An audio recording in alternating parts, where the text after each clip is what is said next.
Hello, this is Sheila Bender, and you are listening to In Conversation, discussions on writing and the writing life. Today we have with us by telephone Wisconsin poet and creative nonfiction writer Alison Townsend. Alison's newest book, The Persistence of Rivers, an essay on moving water, won the Jean Libby Prose Award and was published in 2017. She has also authored 2 award-winning books of poetry, Persephone in America, which received the Crab Orchard Open Poetry Competition Prize, and The Blue Dress, Poems and Prose Poems, which were selected for the Marie Alexander Prose Poem Series at White Pine Press. Her work has received a Pushcart Prize, the Wisconsin Library Association's Outstanding Achievement Award, and the University of Wisconsin Whitewater Chancellor's Regional Literary Award.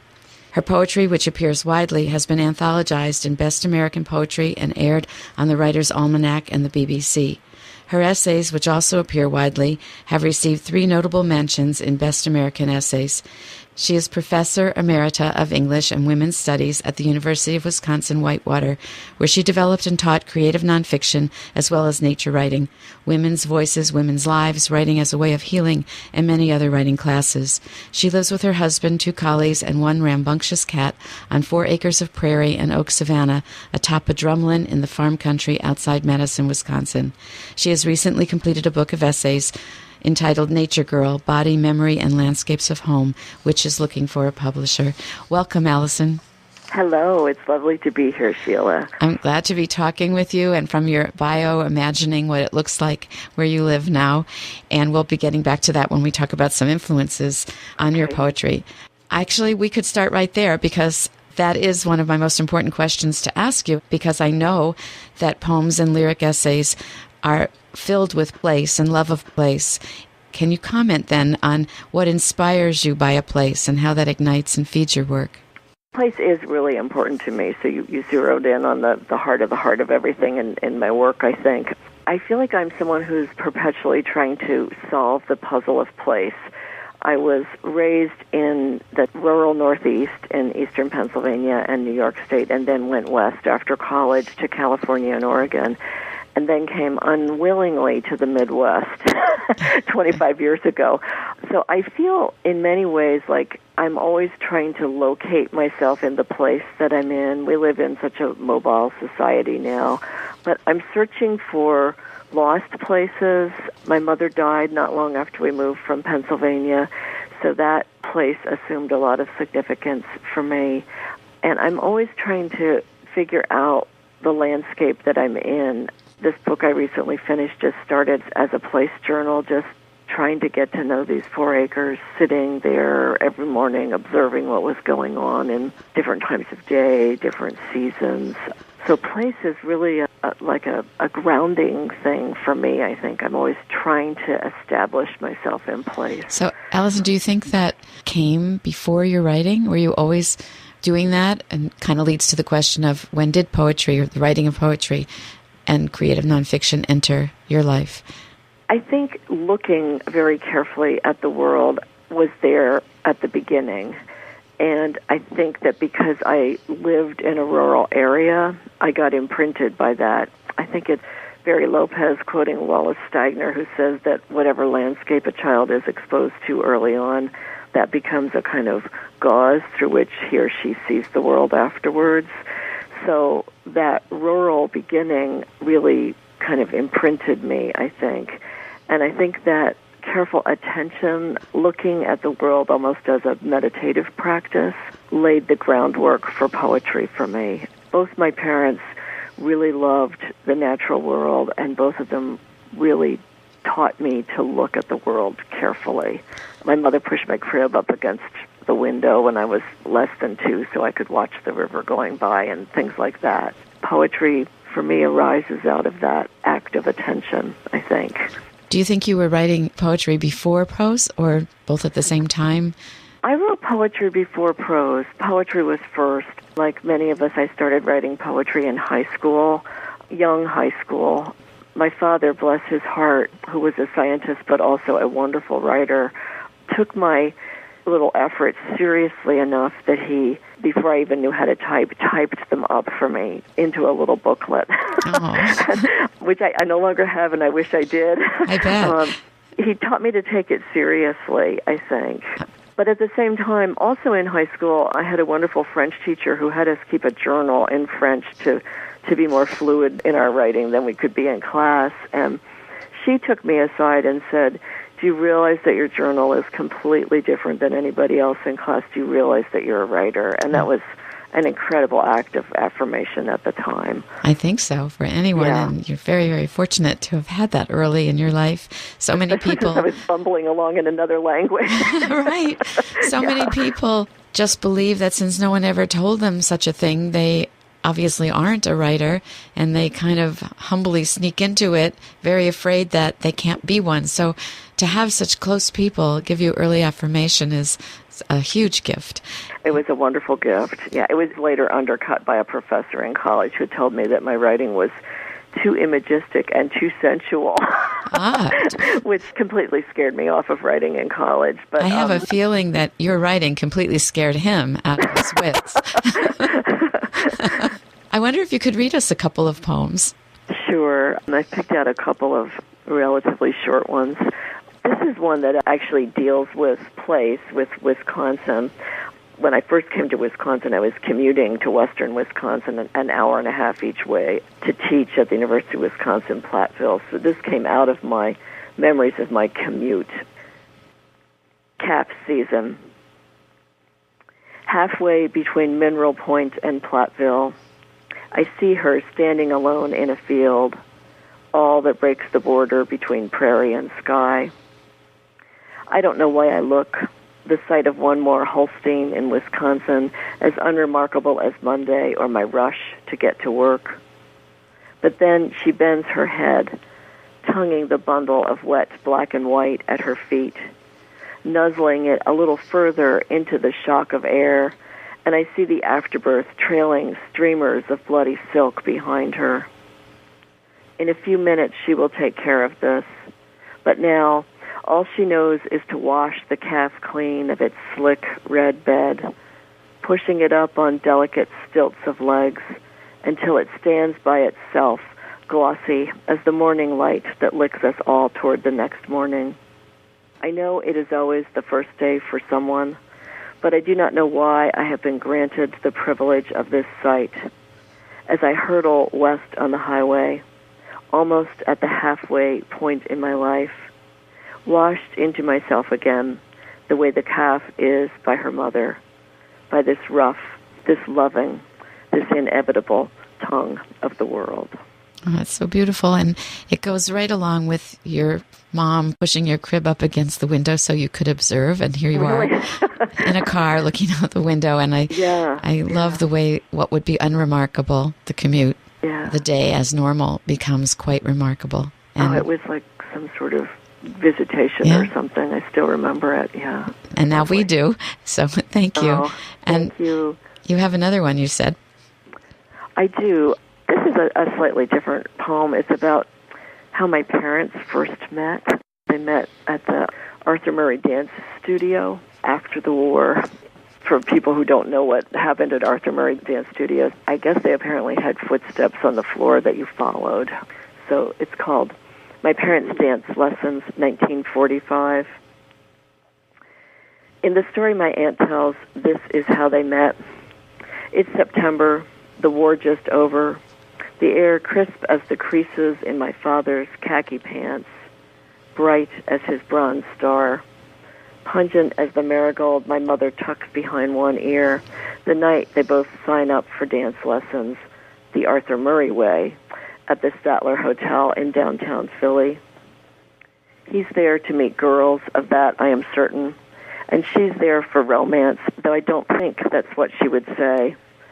Both of them looking for something as intangible as the cigarette smoke that rises in old decollaged photos, everyone tough, glamorous, vampy. Perhaps there are dance cards, or maybe partners are assigned. The truth is, no one really knows about the moment when their glance catches and snags across the room, a fish line pulling taut as they place their feet on Murray's famous magic footsteps and start the slow luxury of reeling one another in. Music spills from a scratchy Victrola. As she places her hand on his shoulder, feels the slight pressure of his palm against her back, and they begin to move together, her hesitant steps following his over-enthusiastic swings, until they are both lost in "The More I See You" or "I Don't Want to Walk Without You, Baby," the future stretching out before them like a polished oak dance floor. I don't know if they went back for more lessons or how they learned to dip and twirl and slide together, though I once saw my mother spin my mother completely around, her skirt flaring out around her like the bell of a silk lampshade just months before she died. It's their story, after all, the one with a secret hidden deep inside it, like all love stories, bigger than we are or will ever be. Music from a big band coming up in the background, playing "You'd Be So Nice to Come Home To," while our parents swoop and glide in the spotlight, keeping back just enough of the story to make us wonder.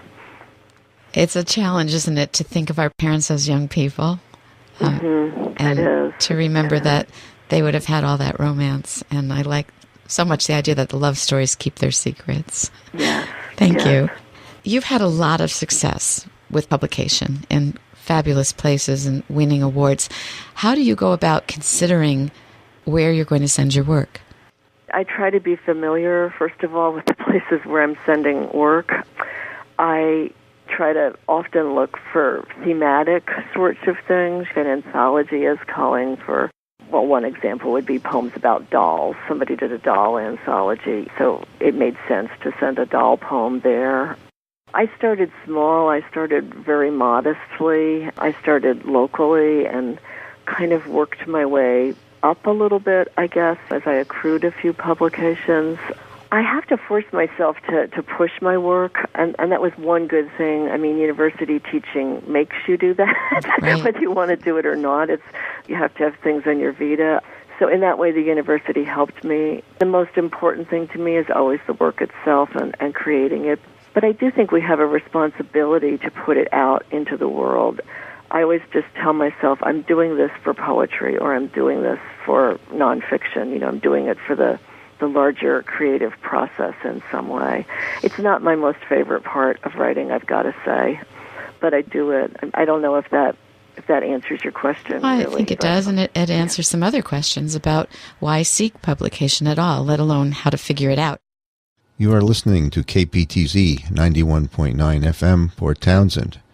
In case you just joined us, you are listening to In Conversation with Sheila Bender, discussions on writing and the writing life. Today, Sheila is talking with Alison Townsend, Wisconsin poet and essayist, about her poems and award-winning prose essay on the meaning of rivers in her life. To go back a little bit, when the doll anthology was announced, where were you reading about it, the announcement? I think I actually saw that in Poets and Writers. I get Poets and Writers, I get the AWP Writers Chronicle magazine, and I always look at what they're calling for, both in terms of manuscript submissions and contests. I also look at the New Pages webpage. They list contests and have a sort of rolling list of things that are calling for either poetry or nonfiction. Those are the places I look. Poets and Writers has an online presence, too. I just mostly use the stuff in the magazine. So you just once in a while kind of peruse those lists? I do. When Poets and Writers comes, I look through those sections, the calls for submission, and I circle and mark things and turn down pages. My students always used to laugh because they would say, these magazines look well read, because they were all marked up and pages were turned down. And I just look at New Pages every morning, and I look at the paper. I just also pull up New Pages and see what they're calling for. I so much like the idea that you're doing it for poetry, because the people who create these journals, whether they're online or in print or the contests, care a lot about poetry. So in a way, we owe it to them as well as to poetry to send our work in. Yes, and I also think that when you find a editor who you can really work with, it's such a gift. It's really, really a gift. I've recently been working with, I want to give a shout out for Emily Nemens at the Southern Review. She's a fabulous editor. She just took a second essay from me. They published one about perfume a few years ago, and there's one that just came out about mirrors, looking at myself in mirrors. And she's just been such a helpful editor. She really helped me make the piece stronger. So that's a blessing when you get an editor like that. And it's good to hear a writer say an editor is valuable, because so often we're upset with editors for not liking our work or not taking the time to tell us why. As we move into the program, I know that you have a longer piece to read to us from your newest book, and it's a book of creative nonfiction. Mm-hmm. It's kind of a life review in a way through the rivers of your life, where you've lived. And I wonder if this might be a good time for you to turn to reading that. This is the very last section of the book, and the river that I'm describing is the Yahara River, which runs through the little town I live nearby. The Yahara River, Pleasant Springs Township, Wisconsin. A still ambivalent transplant to Wisconsin, I'm surprised to realize that I have spent more time canoeing the Yahara than any other river. How did this come to be, and what has this apparently unprepossessing river taught me when I wasn't aware of anything but the pleasure of moving upon it, my paddle lifted, dripping with water weeds and gilded by sunlight? Like the river, I realized I had been in motion the whole time, my life running with a power and momentum I only sometimes understand, each of us a mystery to ourselves, after all, until the moment of final reckoning. Shall we gather at the river, the old hymn asks. Perhaps that is when I will grasp what rivers really mean. As I walk by the river, I am seduced by the Yahara's cattail marshes and sedge meadows, its sandhill cranes and snowy egrets, its kingfishers and great blue herons, its ever-present flocks of honking Canada geese. I watch the way tree swallows dip over the water, the blue-green sheen of their wings like delicate scissors cutting a path through the air, and admire how hordes of red-winged blackbirds twist and turn in complex skeins, their voices 1,000 creaky screen doors flung open on spring. The Yahara is neither as beautiful nor as beloved to me as rivers I've known in the past, often a soupy gray-green in high summer, clouded with algae whose growth is encouraged by the agricultural runoff endemic to this part of the upper Midwest. It's not always appealing. In winter, whether frozen over or clogged with dragon's teeth of broken ice, it's gray and foreboding. But there are times when, standing on a sheltered half-moon beach where the water moves more slowly, I can see right through to the river's sandy bottom, reminded that nothing stays the same. Everything, the river, life, me, changes, and after that, it changes again. Once, standing alone on the small sandy beach, I had the urge to dip my hands in the Yahara's water. Cupping my palms, I was startled to see my own lifeline, sharply visible in a way I hadn't noticed before, glimmering up at me, even as the water slipped between my fingers. Was my life a river too? Despite all my years watching many rivers, it was a story I hadn't thought to tell myself before. If, as Ursula Le Guin says, story is our only boat for sailing the river of time, this moment was one of my tales, a liquid page scripted by ripples, eddies, and whirls of water, which is perhaps rivers' greatest mystery, and what keeps me coming back to them, despite my love of mountains and oceans. I am caught and held by rivers, pushed and pulled by them, sung into being by their very riverness, as incapable of resisting their flow as I am of not breathing. Each river I encounter changes me, baptizing me with its wildness into who I am at the moment, a source, a channel, a pair of grassy banks, a flood, allowing me the promise of rebirth as surely as if I have been hallowed by total immersion, as sometimes I am, gathered with my many selves beside the river of then and now, listening and watching for what comes next, my life remade by moving water as it quickens, gathers, and falls, rushing always toward the next bend, around which the shining path seems to go on forever. Thank you, Alison, and I want to remind listeners that that's from The Persistence of Rivers, an essay on moving water. It's very moving to listen to you equate your emotions with the actual rivers that you're seeing, in this case, the one sort of near where you live now. Sort of near where I live, yeah. Near the dog park. Right. So people gravitate towards something huge in nature, whether it's a river, an ocean, a lake, a mountain, and they feed us in some way that when we write about them, it comes more clear. I would like to ask you what you would like other poets and writers to consider about their art. Well, I think the most important thing about their own art, about their whatever they're writing. Sure.